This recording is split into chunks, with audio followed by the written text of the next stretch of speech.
हाँ देखिए विद्यार्थियों, आज हम 10th class mathematics chapter number 9 निर्देशांक ज्यामिति, ठीक है, निर्देशांक ज्यामिति के बारे में पढ़ने जा रहे हैं। ठीक है, कोऑर्डिनेट्स ऑफ ज्योमेट्री। तो पहले निर्देशांक ज्यामिति के बारे में बता दूं आपको। वैसे तो आपने 9th क्लास में भी पढ़ा है। निर्देशांक ज्यामिति के लिए जैसे एक ग्राफिकल हल किया जाए तो जो पैरेलल लाइन खींची जाती है, ठीक है, जो क्षैतिज रेखा खींची जाती है वो होता है एक्स अक्ष, और जो ऊर्ध्वाधर रेखा खींची जाती है वो होता है वाई अक्ष। फिर हम ऐसी संख्याएं लिख देते हैं, इसको मूल बिंदु कहा जाता है, मूल बिंदु। और मूल बिंदु के निर्देशांक हमेशा 0 0 होते हैं। ठीक है, मूल बिंदु के दाईं ओर के सभी निर्देशांक धनात्मक होते हैं, जबकि बाईं ओर के सभी निर्देशांक ऋणात्मक होते हैं। मूल बिंदु के ऊपर की ओर के सभी निर्देशांक धनात्मक और नीचे की ओर के सभी निर्देशांक ऋणात्मक होते हैं। ठीक है, तो इसमें हम किसी भी निर्देशांक को निरूपित कर सकते हैं। जैसे आपको दिया है, एक बार और बताता हूं, एक्स अक्ष को भुज कहा जाता है। जो एक्स अक्ष के जितने भी मान होते हैं वो भुज होते हैं, और वाई अक्ष के मान को कोटि कहा जाता है।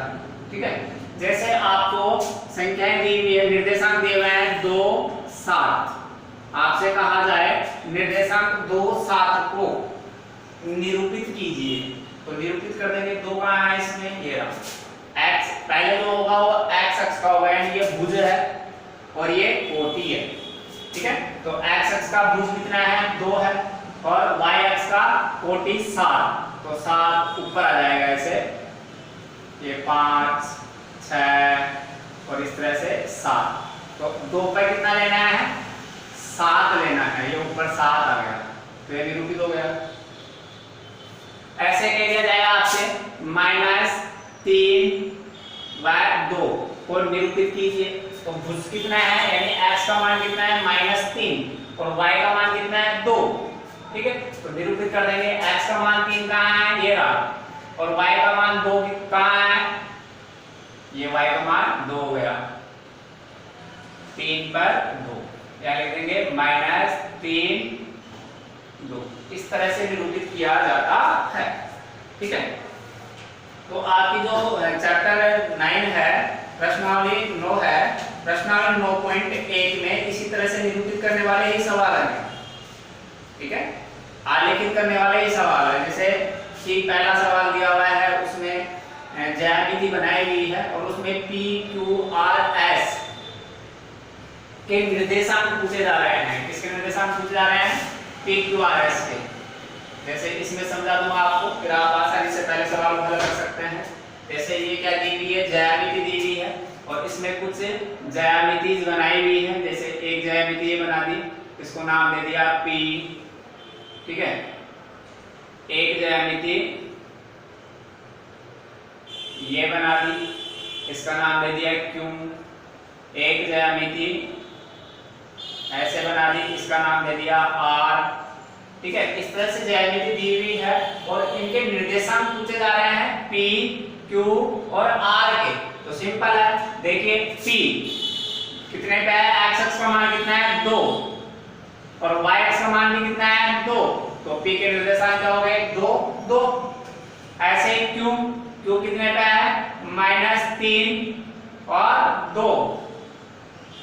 R कितने पे है, पहले x अक्ष का मान लेंगे, कितना है -2, और y का कितना है -3। इस तरह से निरूपित किया जाता है। ठीक है, अगर ज्यामिति दी हुई हो तो निर्देशांक पूछे जाएंगे, तो इस तरह से निर्देशांक ज्ञात करने हैं आपको। और अगर निर्देशांक दिए गए हैं तो उनको आपको इसमें निरूपित करना है, जो इससे पहले मैंने आपको बताया है। ठीक है, तो इनको आलेखित करना होता है। सवाल नंबर 2 में आपके ये दिया हुआ है, निम्नलिखित निर्देशांकों वाले बिंदुओं को आलेखित कीजिए, और बिंदु दिए हुए हैं 1 2, ये बिंदु दिए हुए हैं 1 2 -1 3 -1 3 इस तरह से बहुत सारे बिंदु दिए हुए हैं, इन बिंदुओं को इसमें निरूपित करना है। तो ऐसे आपको क्या बनाना है, एक ज्यामिति बनानी है, ठीक है, और इन बिंदुओं को निर्देशित करना है। इसमें कर देंगे x का कितना है 1 ये रहा, और y का कितना है 2, x का 1 और y का 2 यहाँ पे आ जाएगा, ठीक है। चाहो तो इसको आप ऐसे मिला सकते हैं। फिर x का कितना है -1, x का -1 और y का कितना है 3 ये रहा, तो यहाँ पे आ जाएगा, इसको आप मिला सकते हैं, ठीक है। और इनके निर्देशांक भी लिखने हैं, ये कितना था -1 3, इस तरह से निरूपित करना होता है, ठीक है। तीसरा सवाल क्या कहता है आपका, आयतीय निर्देशांक अक्षों को लेते हुए बिंदु O के निर्देशांक 0 0, P के निर्देशांक 3 0 और R के निर्देशांक 0 4 को आलेखित कीजिए।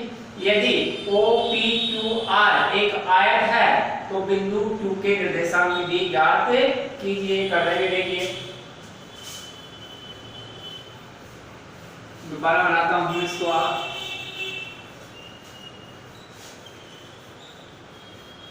वही भुज और कोटि ली जाएगी, ये भुज होता है, x अक्ष, ये y अक्ष, ठीक है। यहाँ पर मूल बिंदु O होता है जिसके निर्देशांक 0 0 होता है ऑलवेज, ठीक है। इनकी संख्या लिखते 1 2 3 4 5 6 7, इधर माइनस के लिखेंगे -1 -2 -3 -4 -5, इस तरह से लिखना है। आप ऊपर की ओर धनात्मक 1 2 3 4 5, ऐसे ही नीचे माइनस के -1 -2 -3 -4 -5 -6, ठीक है। तो इस तरह से पहले तो ये निर्देशांक ज्यामिति के लिए आप ऐसे चित्र बनाएंगे और जो भी निरूपित करवाता है वो आप निरूपित कर देंगे। सवाल कह रहा था अपना, आयतीय निर्देशांक अक्षों को लेते हुए बिंदु O है जिसके निर्देशांक दिए हुए हैं 0 0, तो बिंदु O कहां पे आएगा, यहीं पे आएगा, क्योंकि निर्देशांक क्या दिए हुए हैं 0 0, तो ये बिंदु O हो गया। बिंदु P के निर्देशांक दिए हुए हैं 3 0, बिंदु P के निर्देशांक कितने दिए हुए हैं 3 0, इधर लिख देता हूं। बिंदु O के निर्देशांक तो 0 0 थे, P के 3 0, P के हैं 3 0 और R के हैं 0 4, R के हैं 0 4, इनको निरूपित करना है। सिंपल कर दीजिए, ओके कर दिया अपन ने, 0 0 यहाँ पे आ गया। P का करते हैं 3 0, 3 तो कहाँ है x अक्ष का ये रहा, और y अक्ष का 0 कहाँ होगा, यहीं पे होगा, क्योंकि यहाँ पे तो 1 आ जाएगा, तो y अक्ष का 0 यहीं पे होगा, अर्थात कौन सा बिंदु आ गया, ये P बिंदु आ गया। R लेते हैं, x अक्ष का कितना है 0, तो x अक्ष का 0 ये रहा, ठीक है, और y अक्ष का 4 ये रहा, ये कौन सा बिंदु आ गया, R बिंदु आ गया। अब अगर इन बिंदुओं को हम मिलाते हैं तो एक क्या बन जाता है, देखो ऐसे मिलाएंगे और ये मिल गया और ये मिल गया। तो कह रहा है कि अगर एक आयत बनता है, बन गया ना आयत, तो बिंदु Q के भी निर्देशांक ज्ञात कीजिए। तो कर देंगे बिंदु Q के निर्देशांक देखिए आप, x अक्ष का कितना है 3 और y अक्ष का कितना है 4, तो बिंदु Q के निर्देशांक कितने आ गए 3 4। इस तरीके के सवाल है इसमें सारे। चौथा सवाल है, देखिए बिंदुओं -1 0 1 0 1 1 0 2 -1 1 को आलेखित कीजिए। ऐसे आलेखित करना है आपको। इन्हें क्रम से मिलाने पर कौन सी आकृति प्राप्त होती है, जैसे मैंने मिलाया वैसे आपको भी इनको निरूपित करने के बाद मिलाना है और फिर देखना है त्रिभुज बनता है, आयत बनता है, समांतर चतुर्भुज बनता है, वर्ग बनता है, उस आकृति को आपका नाम बताना है, ठीक है। पांचवा सवाल क्या कह रहा है, चतुर्भुज बनाइए। यदि उसके शीर्ष निम्नलिखित हों। चतुर्भुज बनवा रहा है, शीर्ष दिया हुआ है, ठीक है, और उस चतुर्भुज का प्रकार बताना है कि कौन सा चतुर्भुज बन रहा है। तो एक करके बता देता हूं। देखो निर्देशांक दिए हुए हैं -2 2 -2 एक बिंदु के निर्देशांक दिए हुए, दूसरे के हैं -4 2, तीसरे बिंदु के हैं -6 -2 -6 -2, और चौथे बिंदु के हैं -4 -6, ठीक है। इनको निरूपित कीजिए इसमें, और निरूपित करने के बाद जो चतुर्भुज बनता है उस चतुर्भुज का नाम बताना है अपने, बता देंगे। देखिए -2 -2, x अक्ष का -2, y अक्ष का -2, ये बिंदु आ गया। नाम दे सकते हैं, ए नाम लिख दिया। आगे देखिए -4 2, x अक्ष का -4 और y अक्ष का +2, इसको b लिख दिया। उसके बाद -6 -2, -6 यहाँ पे ले लेते हैं, और -2, -6 पे -2, ठीक है। फिर -4 -6, इसको c नाम लिख दिया। -4 -6, -4 और -6, -4 पे -6, इसको d नाम लिख दिया। कह रहा है कि इनको क्रम से मिलाइए, मिला दो। a को b से मिला देंगे, b को c से मिला देंगे, c को d से मिला देंगे, और d को वापस किससे मिला देंगे, a से मिला देंगे। क्या बन गया, समांतर चतुर्भुज। तो ऐसे नाम बताना है आपको। समझ में आ गई बात। और ये निर्देशांक में लिख देने हैं आपको। इसके निर्देशांक कितने थे, -2 इसके कितने थे वो लिखने हैं आपको। तो इसी तरह के सवाल है इसमें। छठा सवाल ऐसे ही है। सातवां सवाल नहीं, छठे सवाल से लगा गया। निम्नलिखित बिंदुओं के मध्य की दूरी याद करवा रहा है। क्या याद करवा रहा है, दो बिंदुओं के बीच की दूरी। जैसे ये दोनों बिंदु है, जैसे ये दोनों बिंदु है, इन दोनों बिंदुओं के बीच की दूरी याद कीजिए। ये दोनों बिंदु है, इन दोनों बिंदुओं के बीच की दूरी याद कीजिए। तो इसके लिए सूत्र होता है बीच की दूरी याद करने के लिए। उस सूत्र के द्वारा हम दोनों बिंदुओं के बीच की दूरी ज्ञात कर सकते हैं, आराम से कर सकते हैं। तो कैसे करेंगे देखिए। उसके लिए आपको क्या दिए होंगे, दो बिंदु दिए होंगे सवाल में, ठीक है, और उन दोनों बिंदुओं के निर्देशांक दिए हुए होंगे, उन्हें के बीच की दूरी याद करनी है। तो देखिए कैसे याद करते हैं। दो बिंदुओं के बीच की दूरी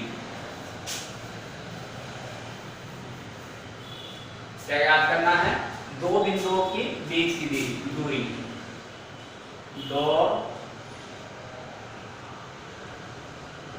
बिंदुओं के बीच दूरी याद करना है। कर लेंगे, ठीक है। दो बिंदुओं के बीच दूरी याद करने का सूत्र होता है